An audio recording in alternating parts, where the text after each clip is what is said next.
नाजरीन, हम फिर हाजिर हैं आपके सामने एक अहम मौजू के साथ। जी हाँ,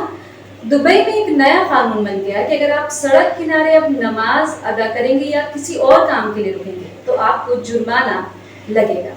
ट्रैफिक निज़ाम को बेहतर बनाने और हादसात से बचने के लिए अबू ज़हबी में ये एक नया कानून नाफिज हो गया है और इसके तहत जो कोई भी अपनी गाड़ी रोक करके सड़क के किनारे नमाज पढ़े या कोई और दिगर काम के लिए रुके तो उसको 1000 का जुर्माना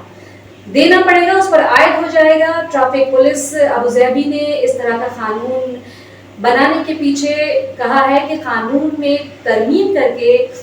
हादसों से बचने के लिए और बाकी चीज़ों से बचने के लिए इस तरह का कानून बनाया गया। अब हम आपसे ये सवाल करते हैं कि क्या इस तरह के कानून बनाए जाने चाहिए, क्या नमाज में रखना पढ़ना चाहिए या फिर सड़क किनारे नमाज अदा करना बेहतर होगा।